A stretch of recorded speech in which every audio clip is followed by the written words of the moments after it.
I do think that this also will be a good option for those people who are looking to come out of one of those hardcore stability shoes and you want to start transitioning into a neutral shoe. So I think this. So just a couple runs done and dusted in this one. Now this is the Puma ForeverRun Nitro 2 and these are my first impressions. But before we get into it, and if you guys haven't done so already, make sure you hit that subscribe button. And with the specs, so this one is a Stability Daily Trainer from Puma. Now for the price, you're going to pay $250 here in Australia and about $150 in the US.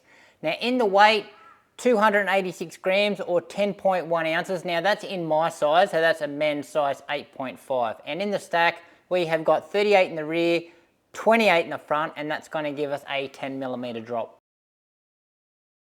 And in the upper, so the material that they're using here, I believe is a knit. So I've heard it called a circular knit, but the website actually says an engineered mesh.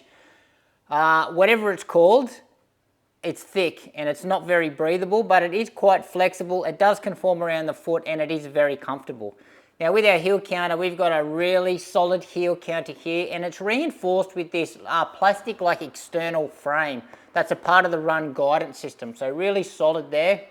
A padding department, I'd say a plush amount of padding around the heel collar here, and you're seeing this in a few shoes these days. So they've got this little lip, this elastic lip that runs around the top, and that goes into a bit of a pull tab that we've got on the back.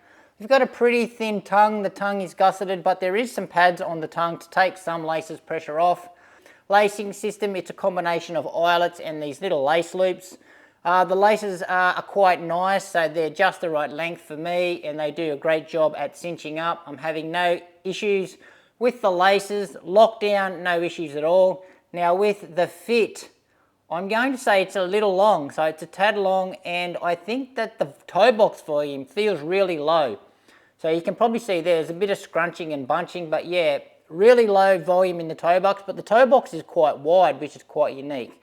It's not as pointy as that normal shape in a lot of Puma shoes, but it's still got some pointiness about it.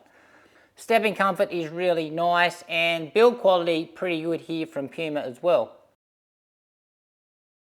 And in the outsole, so they are using their Puma grip here. Now if you are unaware of Puma grip, it's pretty much the best outsole rubber on the market. It performs excellent in all conditions and it's pretty durable too, and I expect nothing different from this shoe either.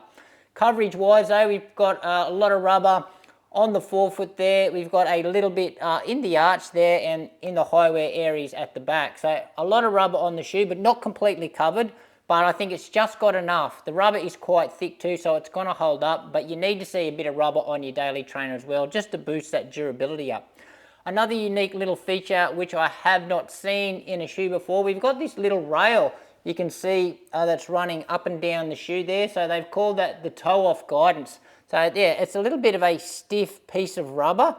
So yeah, it's a little bit stiffer than the rest of it. So I think that's obviously just another stability element in this shoe to keep everything aligned. What you can also see there on the bottom of the shoe is you can see the discoloration. So all that exposed foam here through the middle. And you can see there, so I'll go into the midsole later, but that's, I believe, is just the different types of midsole foam in the bottom of the shoe. And in the midsole, so they are using a dual density nitro foam. So it's pretty much the same concept as the previous version. However, this time around, they've just got, it's just the one piece. So they've molded that dual density foam just into the one slab of midsole instead of the two pieces of what they had in the previous version. So they've got a soft nitro core and then surrounding that, they have got a firmer frame of that nitro foam. So if you can see the bottom of the shoe there, so I pretty much say what you see here on the bottom is pretty much emulates what's going on inside the shoe. Now we've got no plate in the shoe, so rigidity wise and for a stability shoe, remember, it's a pretty flexible shoe, and that was what I really liked about the previous version as well. So a lot of stability shoes on the market, they're really stiff, really rigid, and you can't really twist them. But this one, yeah, mild stability elements, but yeah, quite flexible. Really love it. Geometry department, it's traditional, okay? So we're not going to get a big rocket feeling in the shoe. There's a little bit of curvature there to the front of the shoe to take some slappiness out of the ride, but overall, very traditional shaped.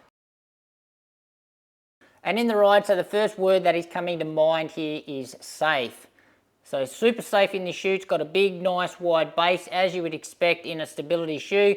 The stability elements in the shoe are not overpowering, and that is a great thing. So you just do know when you got the shoe on that everything is just lined up and it's just where it should be. But when you run in it, you don't feel like it's steering your foot in one way. It still lets the foot feel quite natural. Is it soft? Yes, it's soft, but not overly soft and squishy soft, so it doesn't feel like a lethargic shoe. And it doesn't feel too firm either, so it doesn't feel like a poppy or a responsive shoe. It just sits somewhere in the middle. It's quite bland, but it just does what it says it's going to do. It doesn't claim to be this amazing, bouncy, soft, or responsive shoe. It just says it's a stability daily trainer. And pretty much that's what it does. So, yeah, very comfortable ride. Don't have too many great things to say about it, but then again, I don't have any bad things to say about it as well. With this traditional geometry, I did get a little bit of slappiness when I first started the run, but once I got going, I'd soon corrected that, and I didn't get any slappiness as the run went on. And like so far is certainly the comfort of the ride. I also like how they've used the stability elements in the shoe. Again, it just doesn't feel overpowering at all. I don't feel overcorrected, just the right amount. And I also really like the new design of the shoe. I think it looks great. And what I'm still figuring out is pretty much how high the shoe does come up on the foot. So these eyelets are actually quite high, and they do tend to dig into my ankle a little bit if I've got the laces up too tight. And also just this really low volume in the toe box. And no dislikes in this shoe so far. And just wrapping up my first impressions review here. So I think we've got a solid stability daily trainer here. So again, there's no bells and whistles about it. It's not amazing in any way, but then again, it's not bad in any way either. It just does what it says it's going to do. So predictions with this shoe. So I think this shoe is going to really suit or really complement those recovery runs. So just when your tendons and your ligaments and your bones in your foot are really just hurting from the long run the day before, this is a good shoe. You're just gonna put everything in its place, and it's gonna let you tick the legs over the next day and just sort of keep everything in the foot where it should be. I do think that this also will be a good option for those people who are looking to come out of one of those hardcore stability shoes, and you want to start transitioning into a neutral shoe. So I think this is a good in-between shoe from that. So just to see how you go, see how your body adjusts when you just start taking stability out of the run, but again, it's still supportive enough. But anyway, guys, that is it for me. Any questions you've got with this shoe, you want to know how it compares to anything else, please just ask me in the comments below. Thanks for watching. Make sure you give this video a like, subscribe to the channel, and we'll see you next time.